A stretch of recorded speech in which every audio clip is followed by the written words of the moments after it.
MZTV.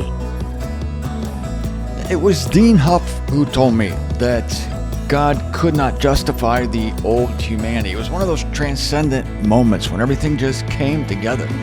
This was probably 1994, and I think I was in Dean's driveway in Almont, Michigan. Or we could have been at a restaurant in Almont, Michigan. Dean Huff, by the way, the editor-in-chief of Unsearchable Riches magazine, and a big mover and shaker in the Concordant publishing concern. Actually met A.E. Nock back in 65, I think, right before A.E. Nock died. Dean Huff's one of those rare people who have been in the truth his entire life. It's very rare to find somebody like that. Most of us go through organized religion. Of course, there's some benefit to going through organized religion because of the contrast. Anyway, I don't know how it came up, but Dean just turned to me and said, God couldn't... Oh, wait a minute, no. Dean's very soft-spoken. He does something very rare for people nowadays. He thinks before he speaks. And he says, God simply could not justify the old humanity. Oh my gosh. Of course he couldn't. How could God call something wrong right? He couldn't justify the old humanity. And yet, as I've been telling you all week, we're living in the old humanity. But God couldn't justify the old humanity. God couldn't look at it and say it's right. So he had to do something about it. Being God, he does something about things. And what he did was he sent his son to the cross to take the old humanity to the tomb. Well, how do we know that Jesus Christ going to the cross crucified the old humanity? We wouldn't know unless God directly told us what he did. In Romans 6:6, our old humanity was crucified with Christ. Otherwise, we would have no idea. You can't make this up. We have to be told specifically. And so now God can look at the old humanity as though it's a new humanity and be completely happy with it because he knows, he's sure that in the future it's going to be changed. This is the beauty of the figure of speech of prolepsis, which I mentioned in a big way yesterday. I love this figure of speech. It's one of my favorite. Calling what is not as though it were. The purpose of this figure of speech is when something in the future is so sure to happen, like it's guaranteed beyond guaranteed, that we're going to say that it already has happened. That's how sure it is. And so, of course, God knows the new creation is going to happen because as sure as you and I are alive, Jesus Christ went to the cross 2,000 years ago, was crucified, died, entombed, and raised from the dead 3 days later. So, after such a violent, black and white move of God, something had to move, and yes, something did move. God could now look, because of the promise of the future, because of what his son did, because of the guarantee of the future bliss, the future reality of the new creation, God can now look even at the old humanity and say, that is right, that is fine, I love you, you're good, completely happy with you. But God couldn't justify the old humanity. No, he couldn't. So he put the old humanity to death. And in his mind's eye, the way he looks at it, it no longer exists. And now we are to think that way. The Apostle Paul, sorry about my voice, it's been a long week, right? We've been getting into some heavy truth this week. The Apostle Paul is the only writer who uses the word realization and the word recognition like so much, just all the time. Realize something, recognize something, because so much of Paul's gospel talks about great things that have happened that we don't yet see. And again, this is why Paul's gospel requires a verse such as, we're to walk by faith, not by perception. Okay, now to finish up the week, excuse me while I clear my throat in a significant way. Much better. I should have a glass of water here. When will I learn? In 2 Corinthians 5:15, we have this strange verse. And he died for the sake of all, that those who are living should by no means still be living to themselves, but to the one dying and being roused for their sakes. The question today is, why does Paul mention those who are living? Does this cancel out previous truth that God is conciliated to the entire world? See, it says he died for the sake of all, that those who are living. What do you mean only those who are living? You mean dead people? This doesn't apply to them? No, not at all. When Christ died, he died for the sake of all, and that is the whole human race. But it's those who are living, that is, those who have the life of God in them, those who have been given enough faith to apprehend these great truths. These are the ones who are no longer living to themselves. And I'm going to define living to themselves, but because this is very important. So the fact is that not all the world realizes that a new humanity has come as far as God sees things, and that God is at peace, with it. And God's at peace with it because it's a new humanity the way he sees it. I mentioned something yesterday that I want to emphasize today. It's very important. In fact, I didn't really realize it fully until yesterday, is that the new humanity, there has come new, is proleptic because God is calling what is not as though it were. So the new humanity is not yet. The new creation is not yet, even though God calls it a done deal. He calls it a current truth. But what is not proleptic is that based on the new humanity and the new creation, God is now at peace. Now is at peace. As we sit here today, God is at peace because he knows his disposition. He knows what he did. He knows what his son did on the cross. And so God is now, and this is not proleptic, this is not calling what is not as though it were. This is something that is. God is at peace presently. This is nothing you have to wait for. This is nothing you have to have a realization of and think of it as though it's true. No, this is something that is true. I think that's important. I wanted to emphasize that today. I wish I had emphasized that more yesterday, but that's why I'm glad that I have show after show after show after show after show, because I can tie up loose ends. It's that only those to whom God has given faith to believe this truth, these are the ones who are living. So the living of this context is obviously not just people who are breathing, because everybody's breathing. Every human being alive has breath, has a beating heart. No, the living of this context is walking in and basking in the light of this revelation of what happened at the cross and how God now sees things. So this is describing us, you and me. We are the ones living, and we're living due to believing what God says. Oh, along that line, I'm going to end with something fantastic today. There's two ways people get truth. Okay, can't wait to get there. Those who are living are those who are believing the truth. And this takes an act of God. It takes faith, and only God can give faith. But knowing what God did for you, and knowing that he's now currently at peace with you, this is what inspires you to live for him. Greg Davis made a great comment yesterday. Greg Davis always makes nice comments, as do most of you. I mean, all of you. Sorry. All of you do. Greg Davis says, I want to please God, but I want to do it not because I have to, but because I want to. And he said, I want to do it. I want to do it. What a difference between that and the law. When you have to do it, you just resent it. When you have to do something or there's some terrible consequence, it just pisses you off. It makes you want to do the opposite. That's human nature. Read Romans 7. This is why the Christian religion unconsciously drives people by the droves away from God, because they paint God some grouchy old man with a white beard and yellow teeth who just rubs his bony little hands together and is waiting for you to screw up, at which time he's going to pull the trap door out from under you and you're going to fall into the abyss of doom.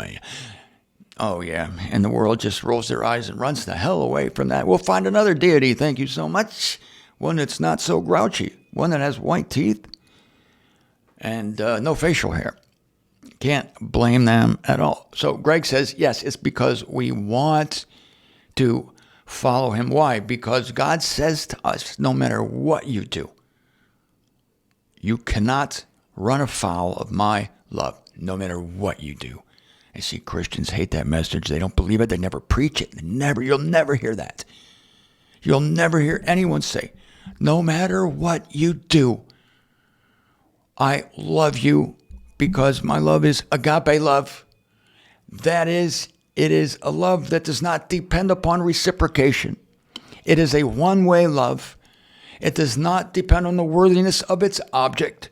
Agape love, God's love, loves because it is love, and it can't be denied. I love that. And we have that same love. God tells us to love one another, and it's agape. Well, when I first saw that God was asking me to do agape love, kind of freaked out a little bit. It's like, isn't that exclusively your property, God, this agape love? How do you expect human beings to do this? And yet there it is, agape, the Greek word, describing how we are supposed to treat one another. And then the beauty of it hit me. The beauty of it hit me. To me, one of the most frustrating things in this life, one of the most hurtful things is unrequited love. And I know many of you suffer from this, whether it's a family member or a loved one, a cherished one, people who no longer speak to you. It's so hurtful when you love them and they don't love you in return. But with agape love, it doesn't matter what they do. It is such an effective, powerful love. And it's the love of God. And you love them in spite of all the things they've done to you, in spite of their rudeness, their callousness, in spite of how mean they are, in spite of how many times they've screwed you. You just send this love out to them. You don't have to be with them for this to work. I like to do it at night when I'm lying in bed and I have more pleasant thoughts about my enemies than I have during the day.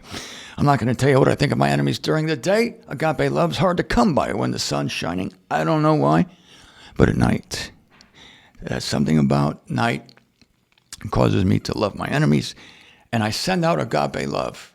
And it's almost like no, it's not almost like agape love is an aggressive love. It's like, take that. Take that. You know, we have these violent words associated with love, like kill them with kindness. Or Paul says, when you love your enemies, you heap burning coals upon their head. I've heard this said that in the Middle East in the old days, people would walk around with trays on their head with coals for their furnace. And when you put burning coals on their head, then you're actually blessing them because they can take the coals home and put them in the furnace. I thought, oh, no, this is not the case. Paul means what it seems he means on the surface. You make them feel like shit. This is exactly what he means. Paul says, you want to get back at your enemies. You want to really get back at them. You want to make them feel like shit. This is how you do it. Agape love. Love them unconditionally. It'll drive them freaking crazy. It'll make them feel so guilty. If you were mean to them, if you cussed them out to their face or flipped them the bird, they would be mean right back at you. But if they're mean to you and you answer softly, or you say, I'm going to really pray for you, you can't help it. Wow. They feel like crap. They feel like shit. And this is how you can get back at your enemies, with love. It's aggressive love. It's almost violent love. Again, another phrase we have for it is you kill them with kindness. Kill them with kindness. So those of us who are living, and those of us who have grasped what God has done for all humanity, we have a little better view of all humanity. Man, on Monday, I'm going to bring some water to the table. I should do that. I'm sorry, I sound like a frog, but may God cause the truth to come out in spite of my voice. Let's see. So this living to themselves, most people, when they hear the phrase that you're living to yourself, people think of a hedonistic lifestyle where you're just indulging yourself constantly. You do only those things which please you. Oh, no, this is not that context. This is in a context of those who are tending to themselves in a religious way. Because the opposite of living to yourself is living to the one dying and being roused for your sake. Living to that one. Jesus Christ was the one who did the work, who made you acceptable to God as you stand, as you are. It was he that did it. The opposite of that is looking to yourself to make that happen. Looking to yourself to be the reason God is pleased with you. Isn't that the occupation of Christianity? There it is. Boy, I couldn't have said it better. Looking to yourself, putting hope and trust in yourself to make yourself worthy enough for God to love you, for God to accept you. That is living to yourself. And that's a terrible bondage. And it's a terrible burden. So this has nothing to do with indulging the flesh. It has to do with, indulging the religious flesh. The religious flesh. So I better get to my great point here before I'm finished. I got more to say on that, but maybe I'll say it next week.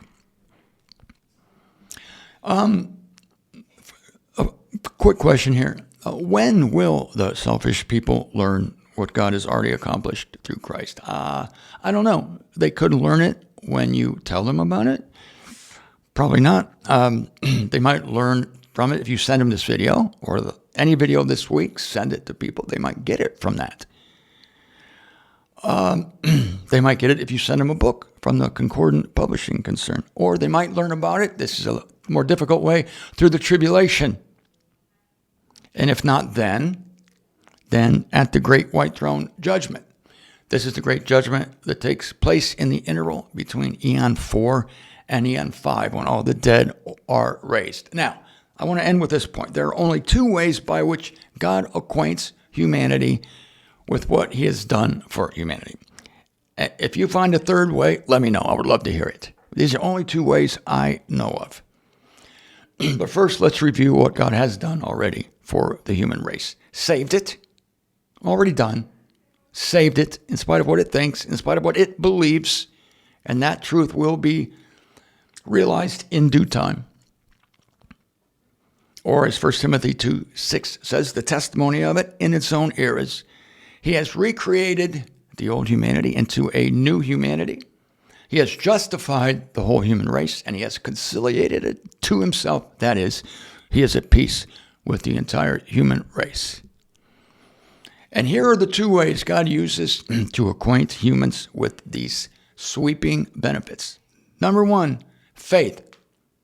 Number two, judgment. Ooh, I prefer faith. Faith is the easiest way to go. Not that anyone really has a choice. God either gives you faith or he doesn't. But with faith, God tells you what he has done. In 2 Corinthians 5, all things are new. Romans 6:6, our old humanity was crucified with Christ. He just tells you what he did in a passage of Scripture. You read it, and you say, that sounds great. I believe that. Boom, there it is. You're no longer living to yourself, but you're living to the one dying and being roused for your sake. That's a great way to get the truth. When God said he conciliated the world to himself through Christ, you think, I'm part of the world, so I must be conciliated to God. Why? Because I'm a good person? No, because of Christ. And boom, you get it. Hello, Aeonian life. That's the easiest way to go. But for some reason, I know the reason. This is very rare. And the reason is God gives faith to so few. And God purposely gives it to so few. He refuses to give it to everybody. Now, faith is a rare treasure. If you have it, then thank God. What judgment is God rubbing the nose of humanity into some obvious unpleasantry that forces the truth upon it directly.